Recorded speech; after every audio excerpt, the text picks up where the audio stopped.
So we walked into a local sandwich shop and we pitched the owner on our services. And at the end, we said, do you want to buy? And he said, yes. What's the next step? And Neil, I swear to you, my business partner and I looked at each other and we had not thought about the next step. This is The Entrepreneur Way with Neil Ball. Unlocking the secrets of successful entrepreneurs 7 days a week. Subscribe to our podcast and follow us on Twitter at Neil D. Ball. Napoleon Hill said the power of the mastermind is the driving force.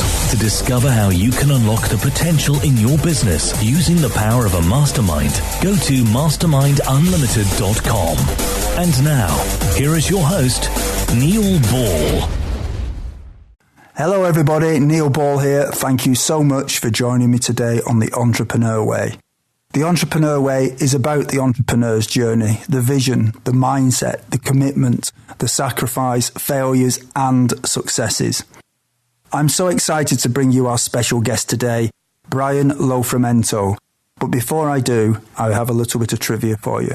Jane Goodall said, what makes us human, I think, is an ability to ask questions, a consequence of our sophisticated spoken language. The Entrepreneur Way asks the questions, so we all get the insight, inspiration and ideas to apply in our businesses. Brian, welcome to the show. Are you ready to share your version of the Entrepreneur Way with us? I absolutely am, Neil. Let's dive into it. Brian Lofrumento is an entrepreneur, speaker, and author of the Wantrepreneur to Entrepreneur. What you really need to know to start your first business. Brian's businesses have reached over 3.5 million people worldwide, and he has over 3,000 students from around the world going through his courses about how to automate and scale their businesses online. Brian, can you provide us with some more insight into your business and your personal life to allow us to get to know more about what you do and who you are? Yeah, absolutely. That was a great introduction, Neil. So I started my first business when I was 19 years old. It started out as just a soccer blog, and it really exploded. I mean, by junior year of college, I was traveling abroad constantly. I had my first $1,000 a day as far as advertising revenue goes. So that was really my introduction to entrepreneurship. Mm-hmm. But now I took all of those skills that I built over those years. I started a search engine optimization agency in 2012, and I've packaged all that up, and I teach entrepreneurs from around the world how to build six-figure businesses. Mm-hmm. Have you still got the SEO business? No, so I started that with a business partner, and I don't currently do that. And we've learned a lot about that. It kind of spun into more of a broad marketing agency. So I've continued teaching people about marketing, and that fits in perfectly with all the automation and scalability online. Mm-hmm. So can we just talk a little bit about you've written a book called Wantrepreneur to Entrepreneur. Can you just tell us a little bit more about that? Yeah, so I mean, so often I find myself serving people who already have businesses and teaching them how to scale up to six figures. But I realize that there's a huge population out there of people who always have wanted to be an entrepreneur. So that's why I call them wantrepreneurs. Yep. And I never have really had any offerings or programs or courses to serve them. So I had all these thoughts in my head from almost a decade of being an entrepreneur. And I said, I should put this all down on paper, make it a book, and make it available to the masses. I mean, anyone who's thinking about becoming an entrepreneur can benefit from the lessons and the strategies and the tips and the advice that I've put in that book. Mm-hmm. And what would be your best tip from your book? Have you got any tips that are worth highlighting at this moment? Yeah, I mean, one of the things, since we're talking about the entrepreneur's journey, one of the things that I always tell people is, it's okay to be naive at the beginning. Yeah. There's a whole chapter on being naive, which basically means start before you're ready. Mm-hmm. I mean, if we all waited to start when we knew everything, then we would never start. I mean, just looking back at my soccer website, which grew into a huge success, my first really successful business, when I started, I was totally naive. I didn't know what I didn't know. Yeah. If I knew all the challenges that were in front of me, I probably would have had paralysis and I would have never started. Mm-hmm. So you need to be naive, and that's okay to start before you're ready. Mm-hmm. And what do you enjoy most about what you do? The thing I enjoy most, I love teaching entrepreneurs. In my opinion, entrepreneurs, small business owners, we're the ones that drive innovation around the world and in our countries and in our economies. I think entrepreneurship is one of the most important parts of society. So I love teaching entrepreneurs and showing them a simple framework that can actually help them succeed and grow a successful business. Mm-hmm. So when you talk about teaching entrepreneurs, obviously you've got your course and you say you're a speaker as well. So how do you teach people outside of the course? Do you teach them any other ways? Yeah, so there's a lot of free stuff that I put together online. I mean, I've got free courses online for people to take. I offer free webinars from time to time. Obviously, the book is out there. That's one of the biggest teaching tools that I've got. And I've got a set of programs and courses that people go through. I mean, ranging all the way from a $97 course about how they can build a simple sales funnel online, all the way to a $2,000 6-week flagship program where I work a lot more closely with these entrepreneurs, as well as speaking gigs. I mean, I love going on podcasts. I love speaking at universities, at organizations to teach people the powers of entrepreneurship. Mm-hmm. And what is it that drives you, Brian? The thing that drives me, I mean, I talked a lot about how important I feel entrepreneurship is, but what really drives me, Neil, is that stat that says that 98% of businesses fail within the first 5 years. Yeah. And I don't know if it's 98%, but it's something equally outrageous. I mean, that kills me because business is much more simple than people make it. Yeah. And I love showing them how simple it can be. There are a few things that if you focus on, your business will succeed as long as you provide value in the marketplace. It's interesting you say that stat. I mean, I think the stat over here is about 50%, I think, but I might be wrong on that. But it's incredibly high.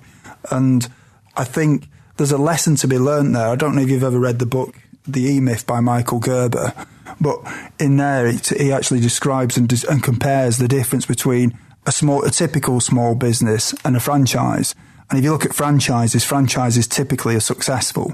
And the big difference between the two is that a franchise is like a business in a box. You get all the instructions on how to run your business. You get the training. You've got everything systemized and ready to go. Whereas a lot of people will start a business and they don't think through all these processes. So they've not properly thought about what they're doing before they do it. And obviously you have to take that step, and there's a balance here. But once you take the step, you've got to obviously systemize things and make sure that you can scale that system so that other people can then take over that system and you can grow your business. And I think that's probably where a lot of people fail. So it might work at the beginning, but later on it doesn't work when they scale it because they start to lose control and things start to not work properly, and it becomes a job rather than something they enjoyed in the first place. Is that the type of thing you were thinking?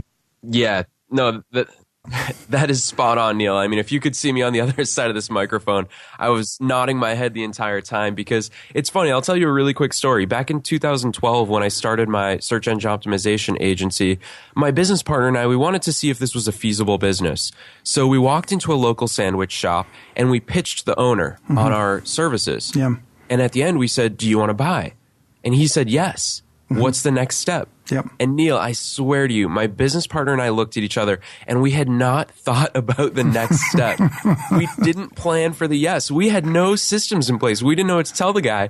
So we just told him, we'll send you an email with what the next steps are. Yeah. Because you're right. So many entrepreneurs, they don't have that roadmap. They don't have that guidebook. And that's the reason why so many of them fail.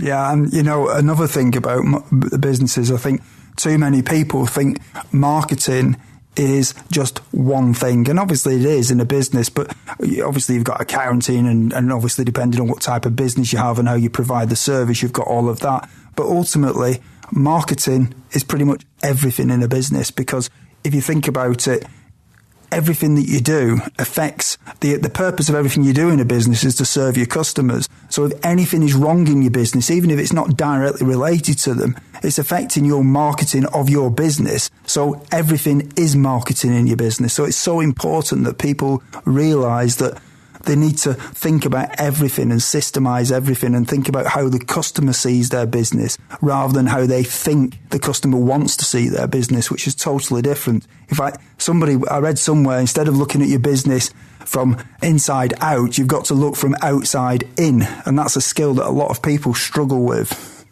Yeah, spot on. And I actually heard an executive from Disney speak about this at a conference last year, where he said too many businesses create their workflows from the inside out, kind of exactly what you said. So if the hotel person checks in, then we need to do this in our systems, then we need to do this, then we need to give them their room key. But in fact, what really successful businesses, what customer-centric businesses need to do is build those workflows from the customer's perspective. Yeah. So you need to map out your process. Okay, so when the customer walks in, here's what they do, then here's what they experience, and then here's what they need to experience. So how do you relax when you're not working in your business? Yeah, so two of the big things for me, I mean, I love traveling. I love traveling across the world. I've been to almost 20 countries at this point. So many different countries. I mean, ranging from St. Martin to Luxembourg to France, Italy, all the big ones, Belgium, Netherlands, you name it, Costa Rica.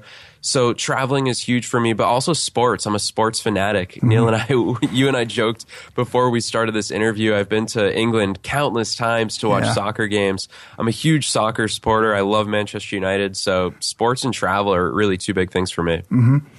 And do you have any entrepreneur role models?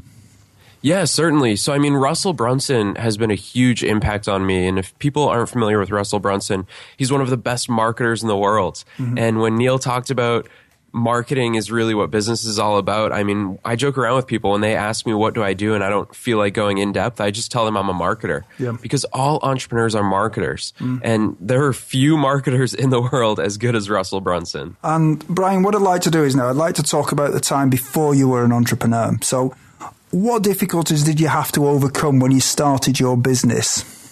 Yeah, like I talked about when we talked about my book, I mean, I was naive when I started my business when I was 19.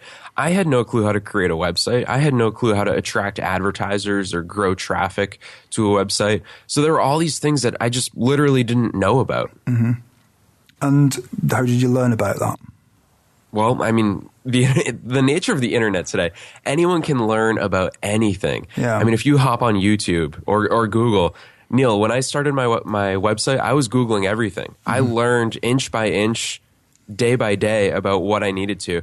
And that introduces an interesting topic called just-in-time learning, which has pretty much carried me through my entrepreneurial journey, where and anytime I needed to learn something, I Googled it right then and there, and I learned it right then and there.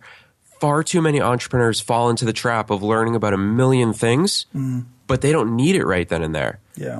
So that's the nature of just-in-time learning. Learn about the problem that is staring right back at you in front of your face right now. Learn about that, and then you can move on to the next problem. I love that phrase. Where have you got that from? I've never heard of that. Good question. I don't know. It's in my book. I can guarantee that.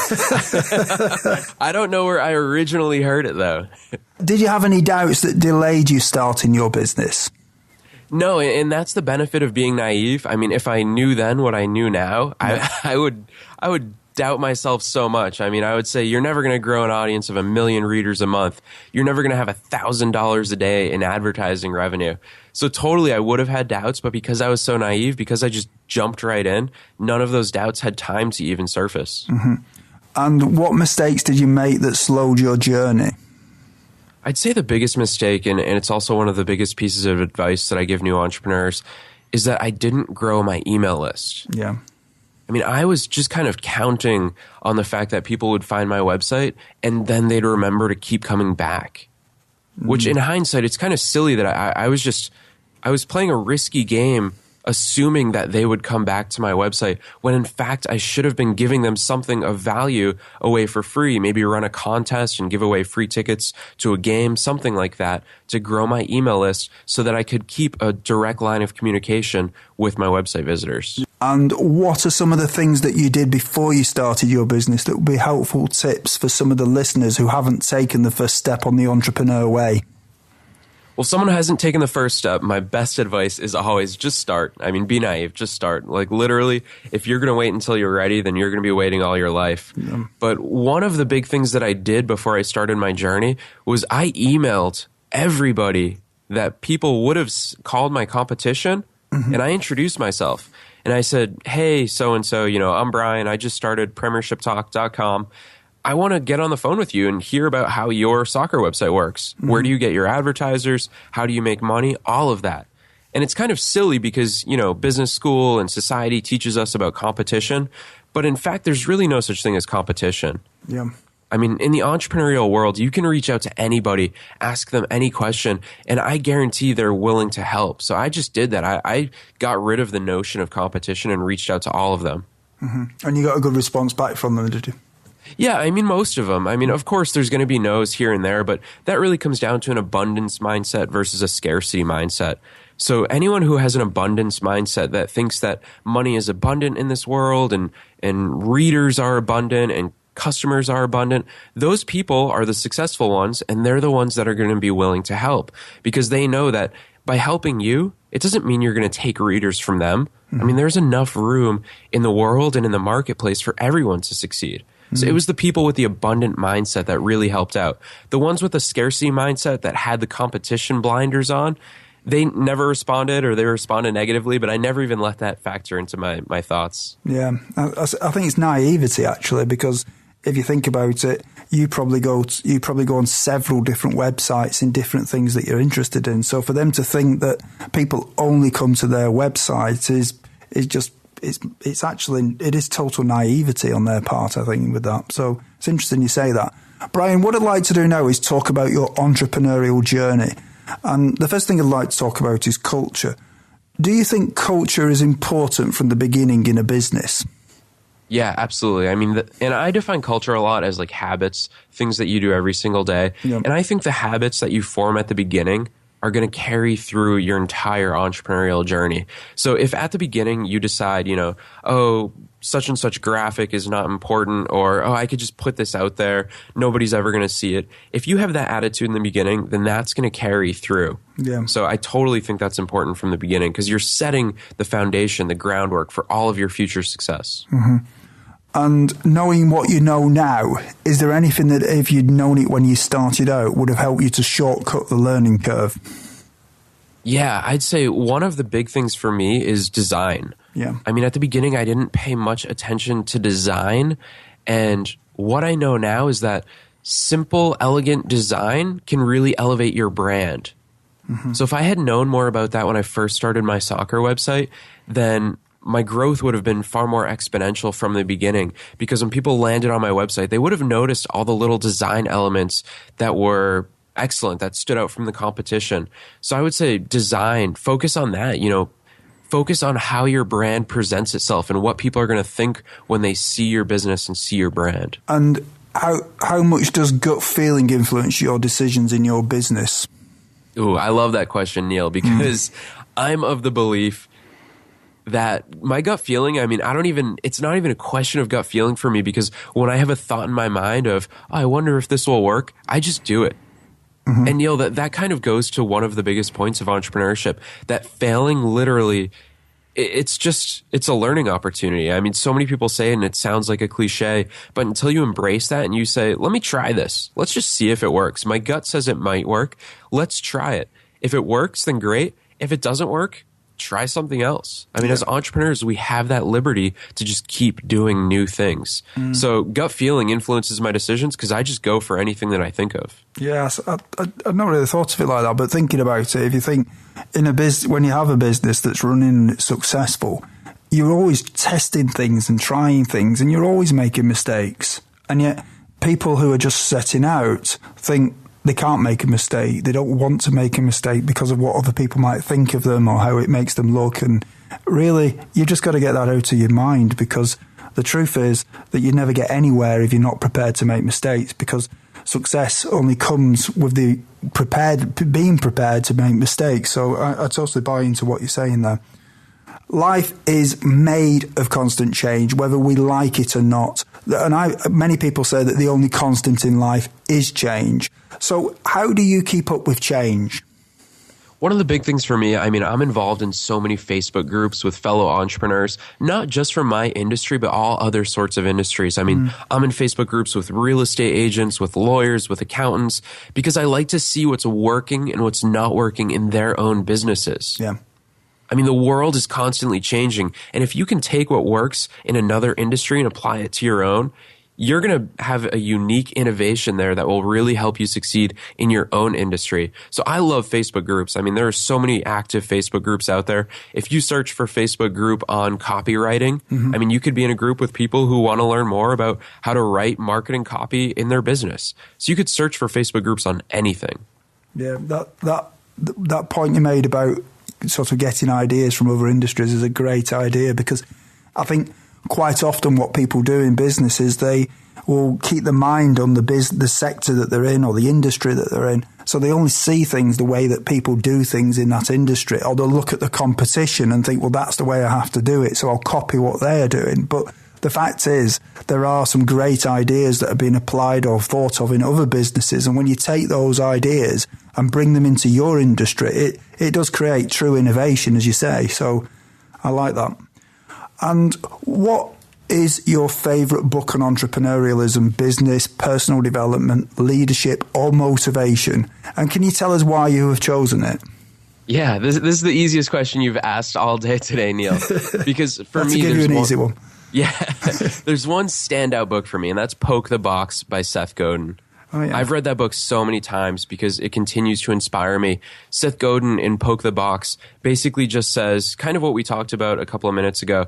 He says, poke the box, see what's possible. Yeah. See how far you can go. See how much you can get away with. See how much you can push the limits of what you thought you were capable of.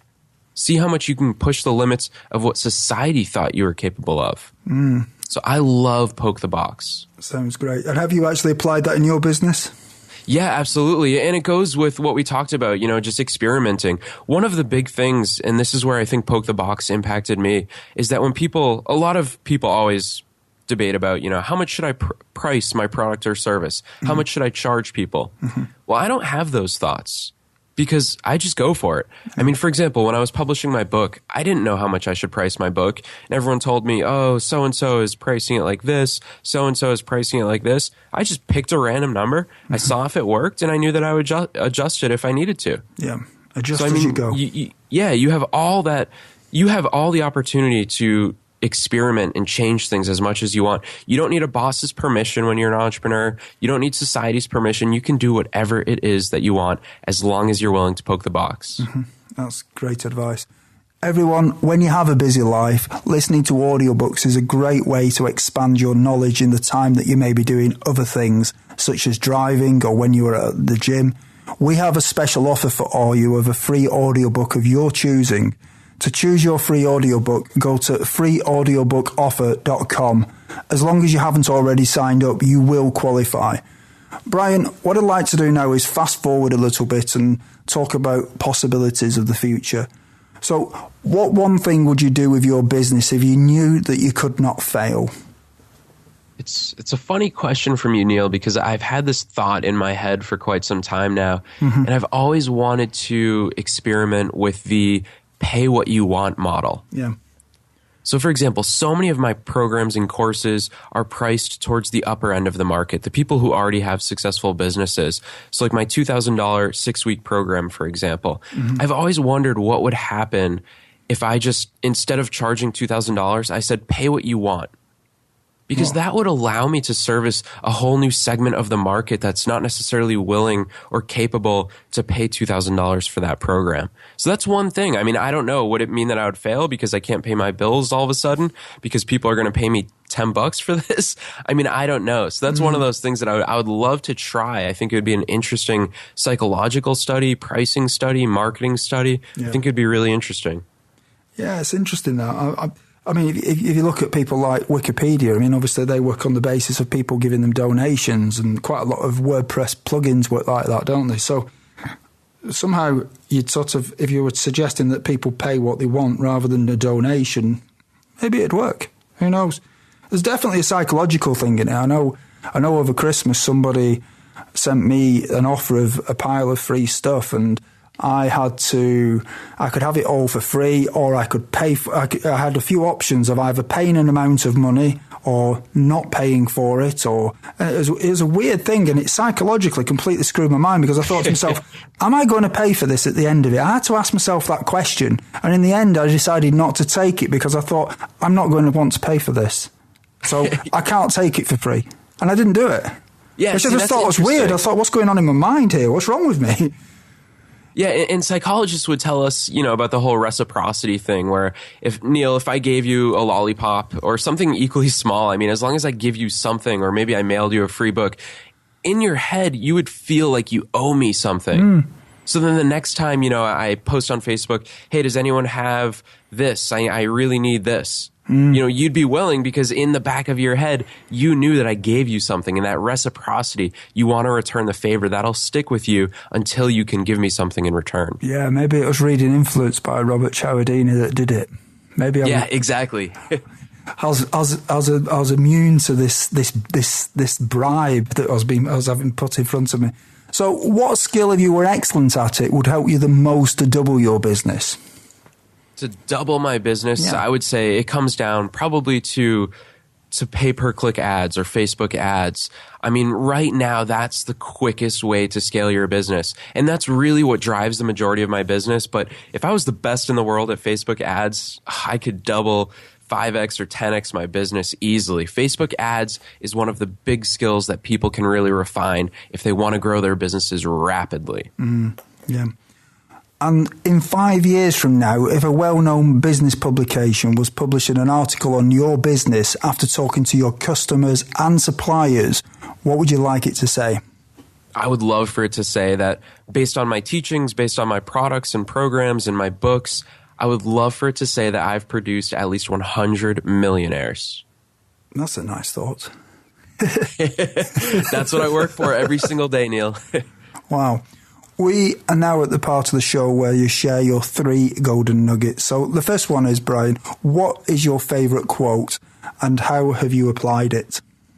So my favorite quote is, how you do anything is how you do everything, which basically means that however you act and however you present yourself and however much effort you put in to all the little things, the things that they don't seem like they matter, well, whatever you do with those things that seemingly don't matter, that's probably how you're going to act on the things that actually do matter. So how you do anything is how you do everything. If when you go out to dinner, you treat the wait staff like they don't even matter, then chances are elsewhere in your life, you're treating people like they don't matter. So if you demand excellence in every single thing that you do, no matter how small or how big it is, that's going to translate through to the rest of your life. That's a great philosophy, that.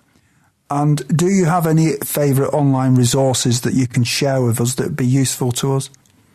Yeah, I would say YouTube. Anytime anyone asks me any question, Brian, how do I use this new Nikon camera that I bought? Yep. Brian, how do I get my Mac to run faster?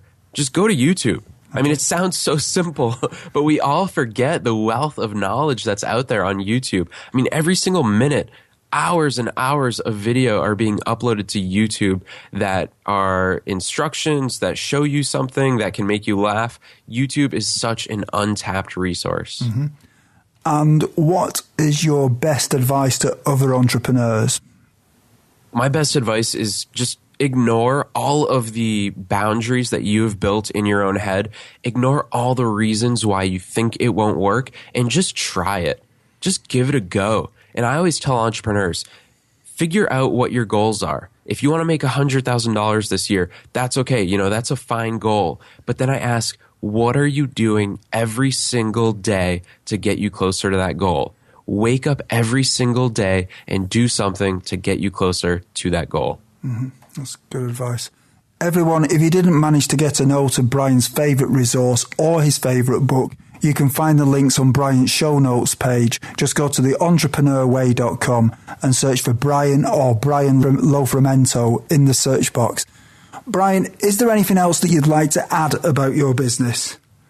Yeah, so one of my favorite things is the 5-element framework that I always teach entrepreneurs. It's the 5 things that every single business needs in order to hit 6 figures and beyond. And I put a free course together about that. Since your listeners have met me now, they can go to imetbrian.com/free training, and they'll get that free training about the 5 elements that they can put in their business to scale to 6 figures this year.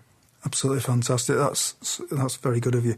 Brian, it's been an absolute honour having you on the show. You really have given us some great advice and some great mindset thoughts as well. So thanks for coming on here. And I think everybody will find what you've said very inspiring and useful. So thank you very much. No, thanks for having me, Neil. It's been a pleasure. It's been a pleasure also. Thank you. Thank you for listening to The Entrepreneur Way. Subscribe to our podcast and follow us on Twitter @Neil D. Ball.